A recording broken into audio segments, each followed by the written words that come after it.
ਦੁਨੀਆ ਕ੍ਰਿਕਟ ਦੀ ਤਾਰੀਖ ਪੜ੍ਹੀਏ ਤੇ ਟੈਸਟ ਕ੍ਰਿਕਟ ਵਿੱਚ 99 ਸਕੋਰ ਉੱਤੇ ਆਊਟ ਹੋਣ ਵਾਲਿਆਂ ਦੀ ਤਾਦਾਦ ਬਹੁਤ ਚੋਖੀ ਹੈ। ਪਰ ਅੱਜ ਦੀ ਵੀਡੀਓ ਵਿੱਚ ਅਸੀਂ ਤੁਹਾਨੂੰ ਪਾਕਿਸਤਾਨ ਦੇ ਉਹਨਾਂ 10 ਖਿਡਾਰੀਆਂ ਬਾਰੇ ਦੱਸਾਂਗੇ ਜਿਹੜੇ ਟੈਸਟ ਮੈਚ ਵਿੱਚ 99 ਸਕੋਰ ਤੇ ਆਊਟ ਹੋ ਕੇ ਸੈਂਚਰੀ ਬਣਾਉਣ ਤੋਂ ਮਹਿਰੂਮ ਰਹੇ।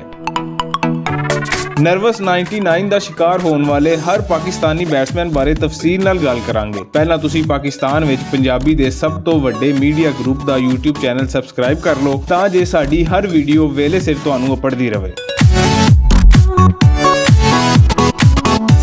ਆਪਣੇ ਮੁਲਕ ਵਾਸਤੇ ਟੈਸਟ ਕ੍ਰਿਕਟ ਵਿੱਚ ਸੈਂਚਰੀ ਬਣਾਉਣਾ ਹਰ ਬੱਲੇਬਾਜ਼ ਦਾ ਸ਼ੌਕ ਹੁੰਦਾ ਹੈ ਤੇ ਪਾਕਿਸਤਾਨ ਵਾਸਤੇ ਬਹੁਤ ਖਿਡਾਰੀਆਂ ਸੈਂਚਰੀਆਂ ਬਣਾਈਆਂ। ਪਰ ਇਸ ਵੀਡੀਓ ਵਿੱਚ ਅਸੀਂ ਉਹਨਾਂ 10 ਖਿਡਾਰੀਆਂ ਦਾ ਜ਼ਿਕਰ ਕਰਾਂਗੇ ਜਿਹੜੇ 99 ਸਕੋਰ ਤੇ ਆਊਟ ਹੋਏ। ਪਾਕਿਸਤਾਨ ਕ੍ਰਿਕਟ ਦੀ ਤਾਰੀਖ ਵਿੱਚ ਇਸ ਤਰ੍ਹਾਂ ਦੇ 11 ਵਾਕਿਏ ਹੋਏ ਜਿਦੇ ਵਿੱਚ ਬੱਲੇਬਾਜ਼ 99 ਸਕੋਰ ਕਰਕੇ ਆਊਟ ਹੋਇਆ। ਸਭ ਤੋਂ ਪਹਿਲਾ ਅਜਿਹਾ ਵਾਕਿਆ 1955 ਵਿੱਚ ਪੇਸ਼ ਆਇਆ ਜਦੋਂ ਮਕਸੂਦ ਅਹਿਮਦ ਭਾਰਤ ਦੇ ਖਿਲਾਫ ਮੈਚ ਵਿੱਚ 99 ਸਕੋਰ ਕਰਕੇ ਆਊਟ ਹੋਏ। ਉਹ 5 ਮੈਚਾਂ ਦੀ ਸੀਰੀਜ਼ ਸੀ ਜਿਹਦੇ ਵਿੱਚ ਸਾਰੇ ਮੈਚ ਹੀ ਡਰਾ ਹੋਏ ਤੇ ਸੀਰੀਜ਼ ਬਰਾਬਰ ਰਹੀ। ਦੂਸਰਾ ਤੇ ਤੀਸਰਾ ਵਾਕਿਆ 1973 ਵਿੱਚ ਇੱਕੋ ਮੈਚ ਵਿੱਚ ਪੇਸ਼ ਆਇਆ ਜਦੋਂ ਇੰਗਲੈਂਡ ਦੇ ਖਿਲਾਫ ਕਰਾਚੀ ਵਿੱਚ ਹੋਏ ਤੀਜੇ ਟੈਸਟ ਮੈਚ ਵਿੱਚ ਕਪਤਾਨ ਮਾਜਿਦ ਖਾਨ ਤੇ ਮੁਸ਼ਤਾਕ ਮੁਹੰਮਦ 99 ਰਨ ਬਣਾ ਕੇ ਆਊਟ ਹੋ ਗਏ। ਹੈਰਤ ਦੀ ਗੱਲ ਇਹ ਹੈ ਕਿ ਉਸੇ ਮੈਚ ਵਿੱਚ ਇੰਗਲਿਸ਼ ਬੈਟਸਮੈਨ ਬਾਜ਼ਡੈਂਸ ਐਮਸ ਵੀ 99 ਸਕੋਰ ਤੇ ਆਊਟ ਹੋਏ। ਇਸ ਤੋਂ ਬਾਅਦ ਜਾਵੇਦ ਮਿਆਂਦਾਦ 1983 ਵਿੱਚ ਬੰਗਲੌਰ ਟੈਸਟ ਦੇ ਦੌਰਾਨ ਨਰਵਸ 99 ਦਾ ਸ਼ਿਕਾਰ ਹੋਏ। ਫਿਰ 1987 ਤੇ 1995 ਵਿੱਚ ਸਲੀਮ ਮਲਿਕ ਇੰਗਲੈਂਡ ਔਰ ਜਨੂਬੀ ਅਫਰੀਕਾ ਦੇ ਖਿਲਾਫ 2 ਵਾਰੀ 99 ਸਕੋਰ ਤੇ ਆਊਟ ਹੋ ਕੇ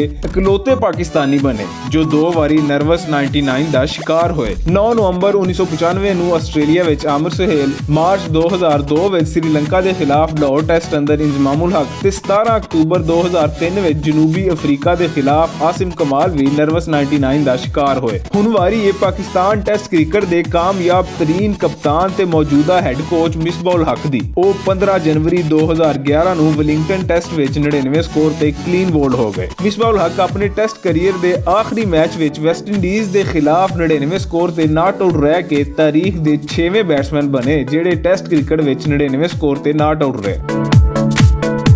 ਪਾਕਿਸਤਾਨ ਕ੍ਰਿਕਟ ਵਿੱਚ ਇੰਜ ਦਾ ਆਖਰੀ ਵਾਕਿਆ 2018 ਅੰਦਰ ਪਾਕ ਵਰਸਸ ਆਸਟ੍ਰੇਲੀਆ ਅਬੂ ਜ਼ਬੀ ਟੈਸਟ ਦੇ ਦੌਰਾਨ ਹੋਇਆ ਜਦੋਂ ਸਟਾਰ ਬੱਲੇਬਾਜ਼ ਤੇ ਮੌਜੂਦਾ ਤਿੰਨੇ ਫਾਰਮੈਟ ਦੇ ਕਪਤਾਨ ਬਾਬਰ ਆਜ਼ਮ 99 ਰਨ ਬਣਾ ਕੇ ਆਊਟ ਹੋ ਗਏ। ਸੀਰੀਜ਼ ਦਾ ਪਹਿਲਾ ਮੈਚ ਡਰਾ ਹੋਇਆ ਸੀ ਤੇ ਇਹ ਦੂਜਾ ਮੈਚ ਸੀ ਜਿਹੜਾ ਪਾਕਿਸਤਾਨ ਨੇ ਜਿੱਤ ਕੇ ਸੀਰੀਜ਼ ਵੀ ਜਿੱਤ ਲਈ। ਪਰ ਬਾਬਰ ਆਜ਼ਮ ਦੇ 99 ਸਕੋਰ ਤੇ ਆਊਟ ਹੋਣ ਦਾ ਸਦਮਾ ਸਭ ਨੂੰ ਸੀ।